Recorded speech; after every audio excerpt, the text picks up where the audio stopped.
Olá, seja bem-vindo mais uma vez ao programa Classe dos Professores. Vai lá, pegue sua Bíblia, pegue sua lição e vem estudar com a gente.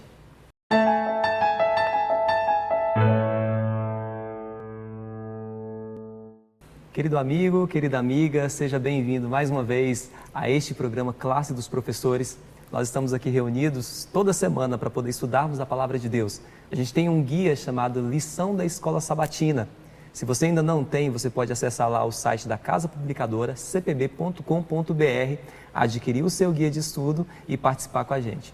Assim como você já tem participado conosco, né? Porque a gente vem acompanhando aqui o bate-papo, o chat, e a gente tem percebido que muitas pessoas estão deixando seus pedidos de orações, e a gente tem orado por esses pedidos, viu?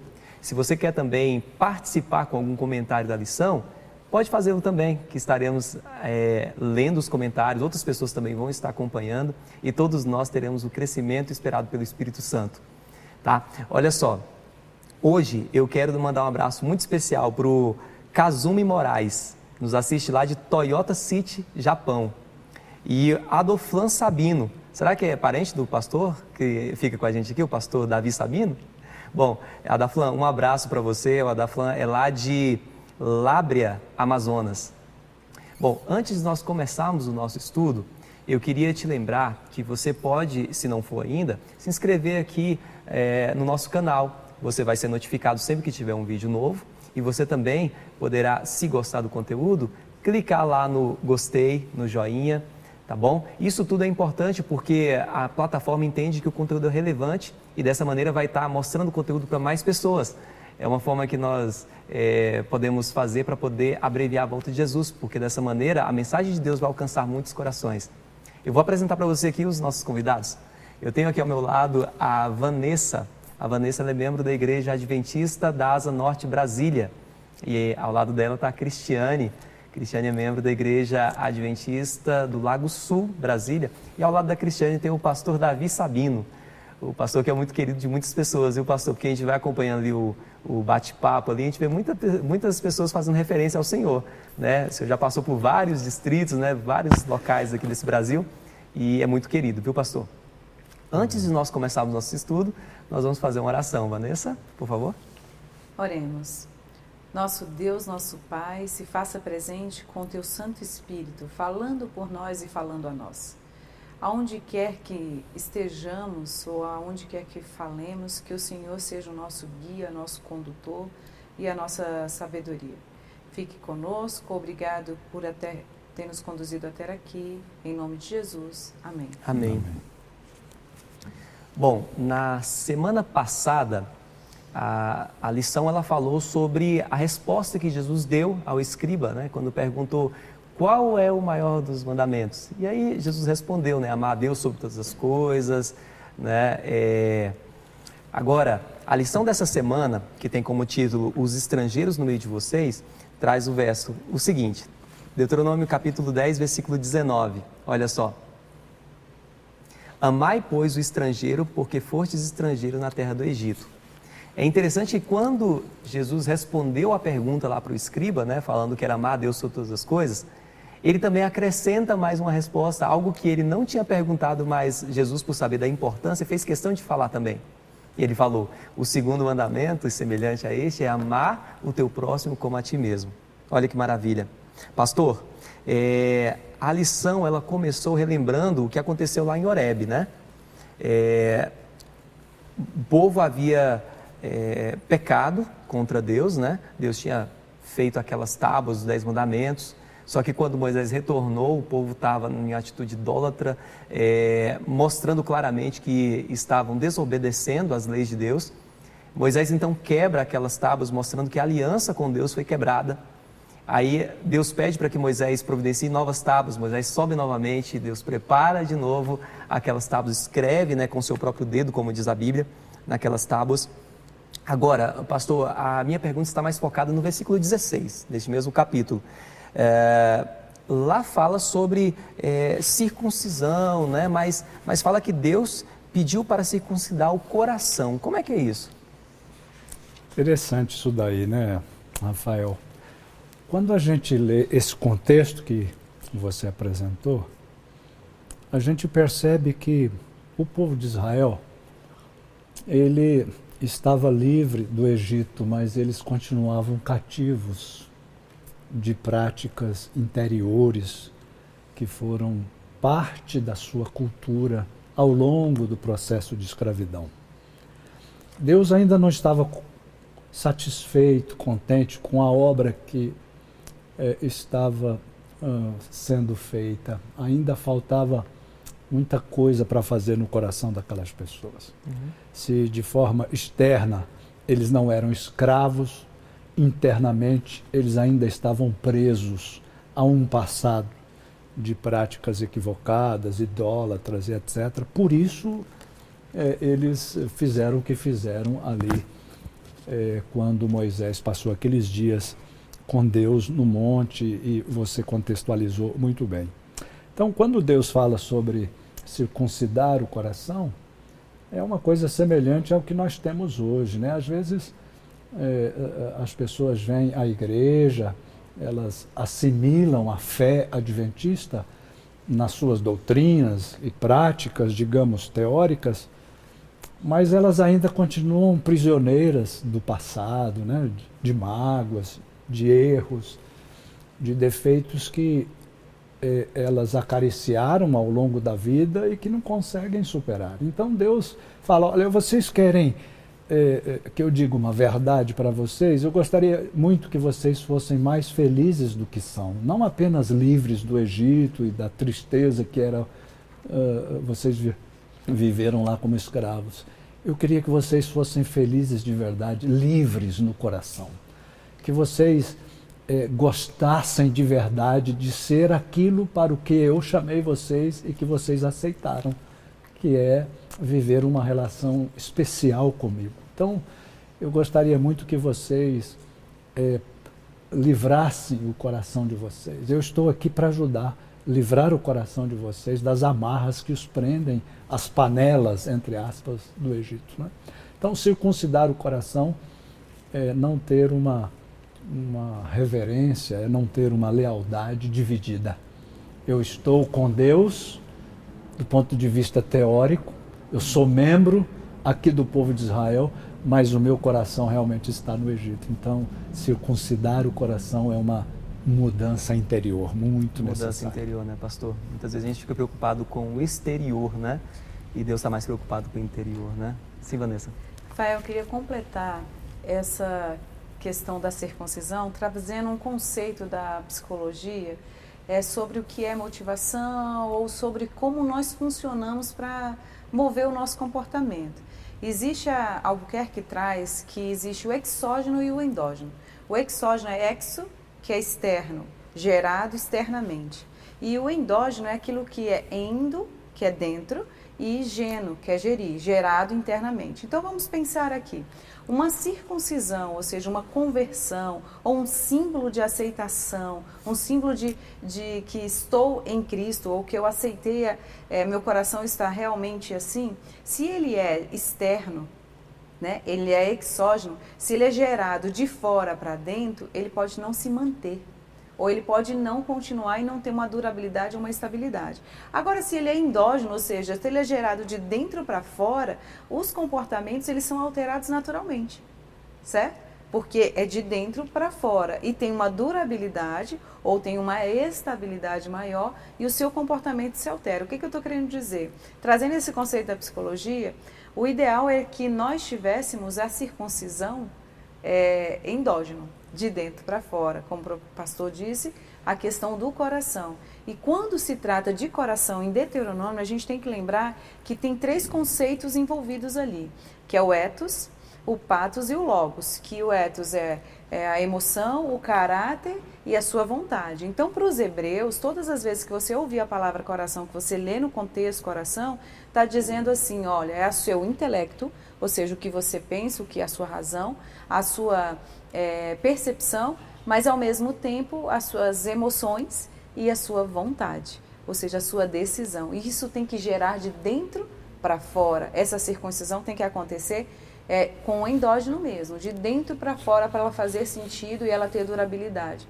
Então, só complementando essa questão da circuncisão, se nós fôssemos pensar, nós precisamos estar o tempo inteiro com símbolos externos para mostrar que nós nos convertemos ou que nós aceitamos publicamente esse evangelho ou o cristianismo ou esse Deus maravilhoso que nós servimos. Mas o que nós estamos fazendo de dentro para fora? Para você ver o tanto que a palavra de Deus ela é rica, né? Porque isso que o pastor falou, a Vanessa comentou também, está tudo baseado em Deuteronômio, capítulo 10, versículo 16.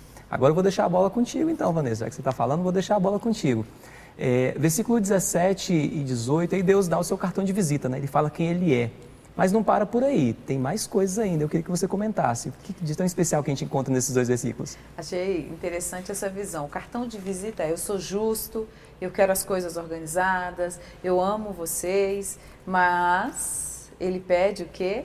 Amem os estrangeiros, as viúvas e aqueles que precisam e que têm vulnerabilidades. O que essas pessoas todas... O verso 17 vai falando que a gente precisa, que Ele é um Deus que cuida, que ama e que dá comida, dá abrigo e que Ele cuida daqueles que são mais frágeis, que são os estrangeiros, as viúvas e os órfãos, como diz o texto, né? Mas se nós fôssemos pensar, o que eles têm em comum, todos eles? O estrangeiro e todos eles, e eu também, e nós também. O que nós temos de congruentes, de comum? O que seria? A vulnerabilidade. Somos todos vulneráveis e Deus, de alguma forma, diz assim, que Ele se compadece de todos nós. Mas Ele não só se compadece, mas Ele nos dá indicativos de como fazer uma relação de ajuda. Quando eu falo de uma relação de ajuda, eu estou dizendo o seguinte: Carl Roger traz que para ter uma relação de ajuda eficaz, onde o outro é beneficiado verdadeiramente, nós temos que ter alguns processos, e que um deles é a tal da congruência, né? Que é a empatia, a aceitação incondicional positiva. Não é que eu aceito o erro do outro, mas eu entendo o outro pelo outro e o amo independente disso. Se é um estrangeiro, por exemplo, a gente não entende a cultura de um estrangeiro. Mas nem por isso nós vamos deixar de acolher e de amar e ter uma relação de ajuda. Mas se pensarmos pelo aspecto da congruência, o que é congruente entre uma pessoa que tem uma cultura diferente da minha, ou que mora em outro lugar, ou um estrangeiro? O que tem de congruente comigo? Eu também sou estrangeira. Eu também estou em terra estranha. Eu também já passei por isso. E em Deuteronômio fala exatamente isso. Para o povo de Israel lembrar que eles também eram estrangeiros e que eles também passaram por isso. Então, que eles tivessem cuidado e misericórdia, ajuda aos necessitados, porque nós todos somos iguais até certo ponto. Percebe? Na vulnerabilidade. Todos nós precisamos. Vanessa, eu quero aproveitar, pastor, vou aproveitar que ela já fez essa deixa dos estrangeiros aqui, e eu vou passar a bola para a Cristiane, porque a pergunta da Cristiane que eu pensei aqui, ela está no versículo 19. Né, que vai falar justamente sobre os estrangeiros, né? Exato. E aí, Cristiane, por que Deus escreveu daquela forma, né, falando dos estrangeiros? Qual a mensagem que Ele queria passar, Cristiane? Então, ali naquele verso, né, em Deuteronômio 10, 19, para a gente fica muito clara a mensagem de Deus, né? Ele queria dizer ali que aquele povo deveria tratar os habitantes de outras terras com o mesmo amor que trataria um compatriota, né? Como a Vanessa bem disse, não é porque a pessoa é de outro lugar, tem outra cultura, outros costumes, que nós devemos tratá-las de maneira diferente ou marginalizá-las. E o povo de Israel fazia muito isso, né? Eles marginalizavam os estrangeiros. E Deus queria o quê? Que eles também não se esquecessem de que eles foram estrangeiros, né? Por muito tempo eles foram estrangeiros. E nós também somos estrangeiros aqui. E então, assim, o povo de Israel, a bondade, a compaixão que eles deveriam demonstrar por esse povo marginalizado, na verdade teria o quê? Um poderoso testemunho do amor de Deus. Porque quando eu amo, quando eu acolho, eu estou testemunhando a favor de Cristo, a favor do nosso Deus, né? Então, assim, nós não podemos esquecer. Nós também somos estrangeiros. A nossa pátria não é aqui. Uhum. Entendi, pastor? O que eu acho interessante nisso que a gente está discutindo é que essa prática, né, dos direitos humanos e etc., de acolher o vulnerável e tudo isso, não era uma prática comum no mundo antigo, né? Olha quanto é avançado o Código de Deuteronômio, para que a gente tenha uma ideia do quanto as leis e comportamentos e conceitos, ideologias e filosofias de hoje estabelecidas, elas são baseadas em preceitos que vêm do Senhor. Né? Muitos dos códigos dos romanos e até da civilização atual são baseados lá no Pentateuco. Olha como são avançadas esses princípios que são colocados ali. Né? Então, no mundo antigo, em que viveram aquelas populações marginalizadas, com tantos problemas, e o povo de Israel não foi exceção, né? Viveu muitos problemas, quantos conceitos importantes eles poderiam ter assimilado para serem luz para os outros povos. Né? Você está vendo? A gente ouve falar, né? E às vezes até falamos também, né? Devemos fazer aos outros aquilo que queremos que os outros nos façam, né? Esse tema não é novo. A Bíblia já tratava desse assunto já e a gente mostrou aqui para vocês.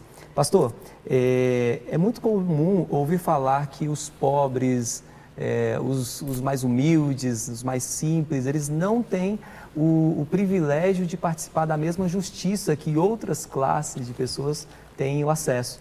Né? Como que a Bíblia trata sobre esse tema de justiça? Parece que Deus é um pouco contundente, né, quando se fala de justiça. Eu acho assim, muito interessante a forma como a Bíblia trata disso, Deus trata disso, porque a mente por trás da Bíblia é a mente de Deus, é o Espírito Santo. Né?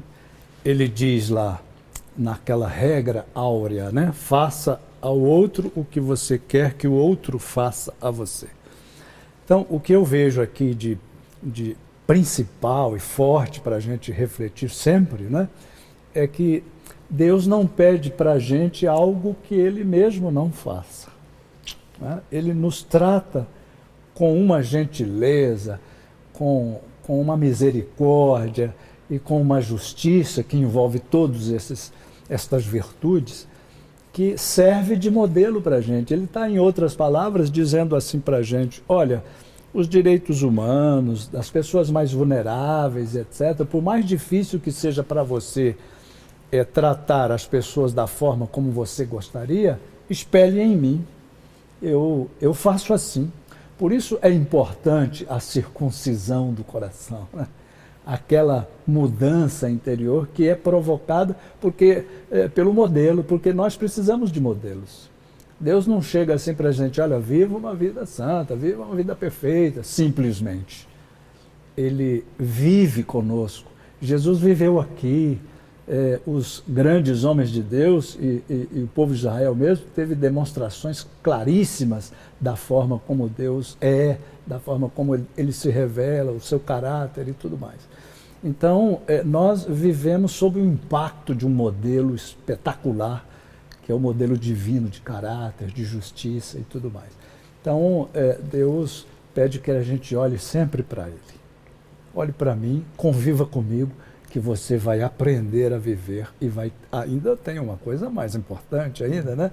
Eu vou lhe dar poder para você superar essas limitações que são próprias da humanidade ou do ser humano, né? Não conseguir superar suas próprias dificuldades. Vem para cá, que eu toco você lá por dentro, eu circuncido o teu coração e você vai ter um desejo e uma força nova para viver a expectativa da vida para a qual estou chamando você. E aí você vai ser feliz.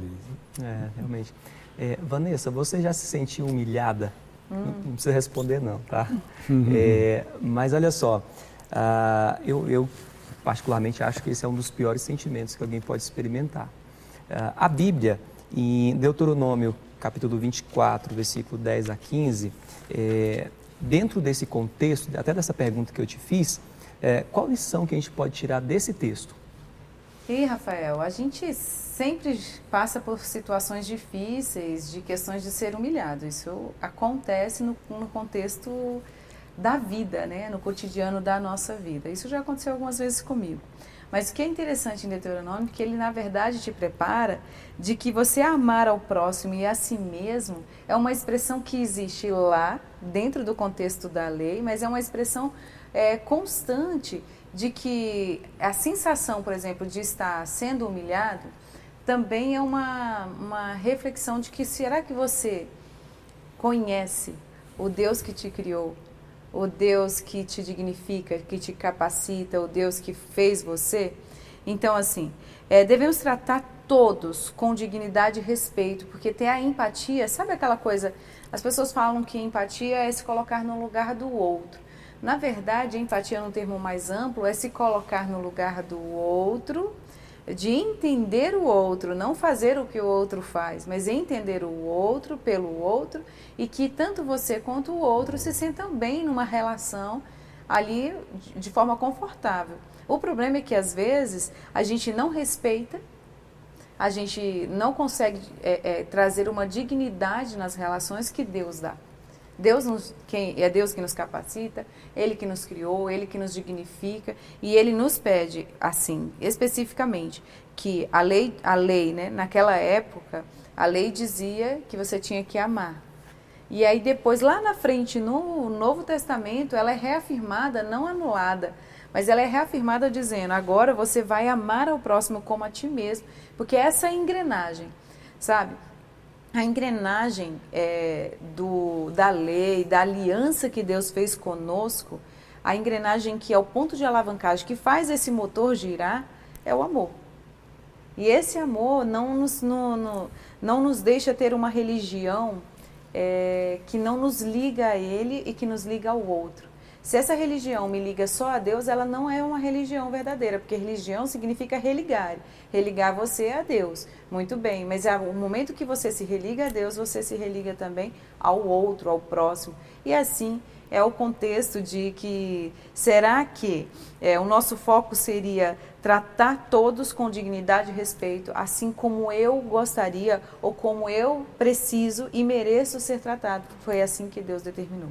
Maravilha. Cristiane, aí, olha só, em Tiago, capítulo 1, versículo 27, e também no capítulo 2, versículo 11, o que Tiago quis dizer quando ele faz uma relação entre maus tratos aos pobres e os 10 mandamentos? Rafael, a declaração ali de Tiago, ela vai muito além, né, dos deveres e das práticas e observâncias tradicionais. Ali, o que Deus está pedindo, e o que fica claro é que nós devemos amar o nosso próximo como nós nos amamos, né? E nós não devemos escolher a quem amar. Independente de quem seja, nós devemos amar. Não... Jesus, ele justamente ele colocou isso lá para o escriba, né? Que nós devemos amar o nosso próximo como a nós mesmos. É mais ou menos isso que Tiago trabalha também ali, né? É não escolher a quem eu vou amar, né? Porque quando eu escolho quem eu vou amar, é fácil. Então Deus deixa exatamente, a essência da lei é o quê? Amar a Deus, né? Acima de todas as coisas, e o seu próximo como a si mesmo. Então nós não escolhemos quem nós vamos amar. E o próximo pode ser aquele que me faz bem, aquele que me faz mal. Que me faz o mal, né? Nós não devemos escolher a quem eu vou amar e fazer acepção de pessoas. Realmente, isso mesmo. Agora eu vou colocar uma pergunta aqui para vocês, tá? Fiquem à vontade para responder. E a minha pergunta de que forma o que Jesus fez por nós pode impactar na nossa maneira de tratar os outros? Como? Impacta pela percepção de que o amor de Cristo me constrange. O amor dele me transforma. E não tem como eu receber algo e não, de alguma forma, não derramar isso. Tenta imaginar você aí comigo como se nós fôssemos um copo. Nós somos um copo com necessidade de amor. Jesus vem e nos preenche. E vai, preenche. De repente você começa a derramar, sabe?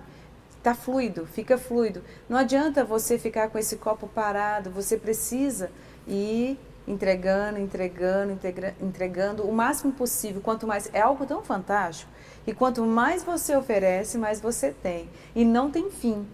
Isso é que me influencia. O que Jesus fez por mim é algo que não tem fim, é como se eu fosse um copo de amor. Mas é um copo que fica derramando para todos que estiverem próximo a mim e mata a sede de todos que estiverem próximo, como a minha também. E quando eu penso nisso, eu penso que eu só consigo amar a outra pessoa olhando pelo o amor que Deus teve por mim, né? Então, é reconfortante saber o quanto Deus me amou, o quanto Deus me ama, e eu consigo passar isso para os outros porque Ele fez primeiro. Se eu não tenho a compreensão disso, né, pastor?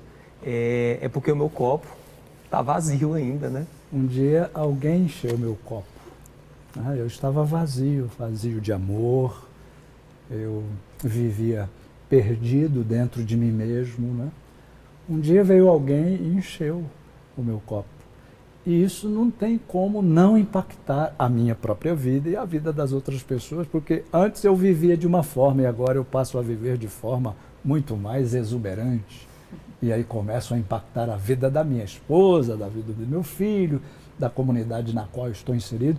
E às vezes algumas pessoas até perguntam o que aconteceu com ele, que ele anda tão especial, né?